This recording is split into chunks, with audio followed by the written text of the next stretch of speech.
ಎಲ್ಲ ವೀಕ್ಷಕರಿಗೂ ನಮಸ್ಕಾರಗಳು. ನಾನು ನಿಮ್ಮ ರಾಜೇಶ್ವರಿ ಕಿಚನ್.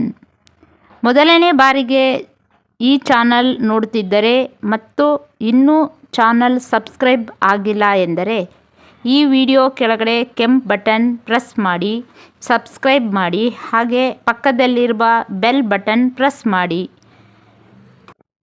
ಬನ್ನಿ ಇವತ್ತು MTR ಗುಲಾಬ್ ಜಾಮೂನ್ ಮಾಡೋಣ. ಜಾಮೂನ್ ಮಾಡೋಕ್ಕೆ ಬೇಕಾಗಿರುವ ಸಾಮಗ್ರಿಗಳು: 200 gram MTR jamun packet, 20 gram khoa, ಅರ್ಧ ಕೆ ಜಿ ಸಕ್ಕರೆ, ಅರ್ಧ ಕೆ ಜಿ ಎಣ್ಣೆ, 4 ಏಲಕ್ಕಿ, 1 ಲವಂಗ, ಅರ್ಧ ಲೀಟ್ರ್ ನೀರು. ಫಸ್ಟಿಗೆ ಒಂದು ಕಡಾಯಿ ಇಟ್ಕೊಂಡಿದ್ದೀನಿ. ಅದಕ್ಕೆ ಅರ್ಧ ಲೀಟ್ರ್ ನೀರು ಅಂದರೆ 2 ಗ್ಲಾಸು,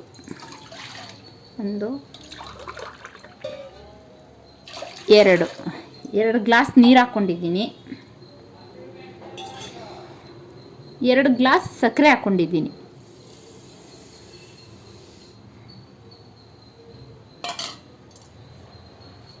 ನಾಲ್ಕು ಏಲಕ್ಕಿ ಪೌಡ್ರ್ ಮಾಡ್ಕೊಂಡು ಹಾಕೋತಾ ಇದ್ದೀನಿ.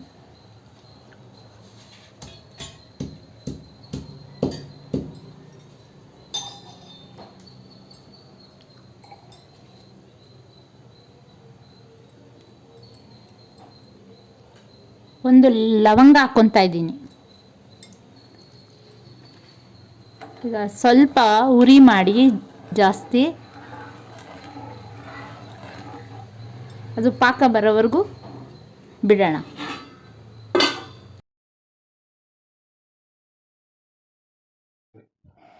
ಈಗ ಸಕ್ಕರೆ ಪಾಕ ಆಗೋಷ್ಟರಲ್ಲಿ ಜಾಮೂನ್ಗೆ ಕಲಸಿಡೋಣ.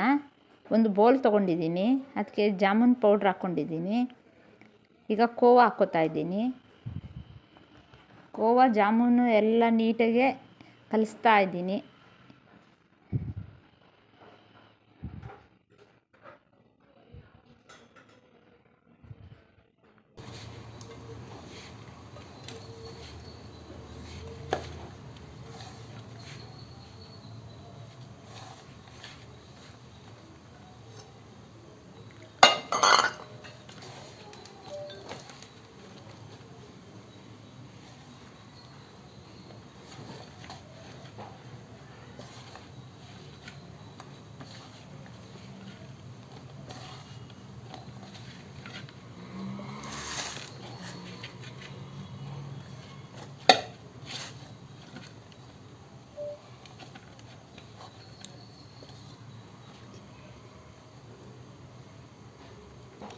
ಲಾಸ್ಟ್ ಮೂಮೆಂಟಲ್ಲಿ ಆಯಿತು ಅಂದರೆ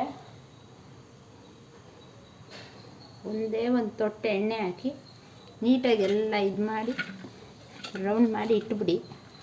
ಒಂದು ಅರ್ಧ ಗಂಟೆ, ಒಂದು ಕಾಲು ಗಂಟೆ ಬಿಟ್ಟು ಜಾಮೂನ್ ಮಾಡಿದ್ರೆ ತುಂಬ ಸಾಫ್ಟಾಗೂ ಬರುತ್ತೆ, ಟೇಸ್ಟಿಯಾಗೂ ಇರುತ್ತೆ.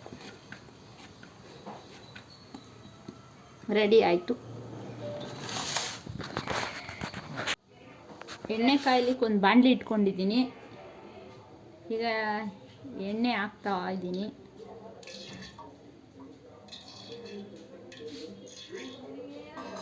ಸ್ವಲ್ಪ ಎಣ್ಣೆ ಚೆನ್ನಾಗಿ ಕಾಯಲಿ.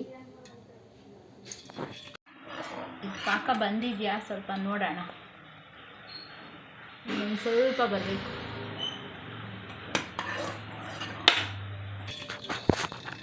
ಎಣ್ಣೆ ಕಾದಿದೆ, ಒಂದೊಂದೇ ಹಾಕ್ಕೊತಾ ಇದ್ದೀನಿ.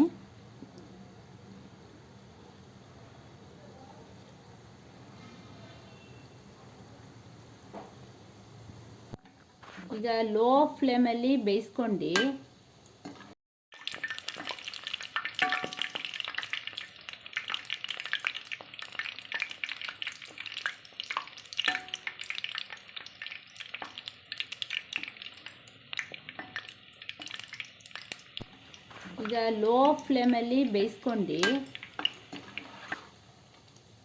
ಇದನ್ನು ಜಾಮೂನ್ನ ಬಿಸಿಯಾಗಿ ಪಾಕಕ್ಕೆ ಹಾಕಬಾರ್ದು, ಸಪ್ರೇಟ್ ಇಟ್ಕೋಬೇಕು. ಯಾಕೆಂದರೆ ಎಲ್ಲ ಬೆಂದೋದ್ರೆ ಅದು ಎಲ್ಲ ಒಡೆದೋಗ್ಬಿಡುತ್ತೆ.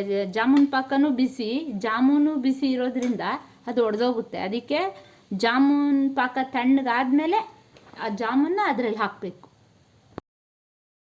ಆಗಿದೆ, ಪಾಕ ತಣ್ಣಗಾಗಿದೆ. ಈಗ ಜಾಮೂನ್ ಕರೆದಿರೋದನ್ನ ಪಾಕದಲ್ಲಿ ಹಾಕೊತಾ ಇದ್ದೀನಿ, ಅಂದ್ರೂ ತುಂಬ ಟೇಸ್ಟಿಯಾಗಿರುತ್ತೆ. ಪಾಕ ಇಟ್ಕೊಂಡಿದೆ, ನೀಟಾಗಿ ಚೆನ್ನಾಗಿದೆ. ಈಗ ಅದಕ್ಕೋಸ್ಕರ ನನ್ನ ಟೇಸ್ಟಿಗೆ ಬಾದಾಮಿ ಹಾಕೋತೀನಿ.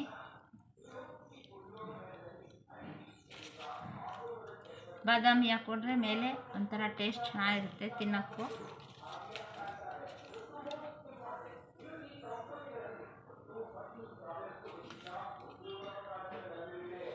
ಈಗ ರೆಡಿಯಾಗಿದೆ ರುಚಿಯಾದ ಗುಲಾಬ್ ಜಾಮೂನ್.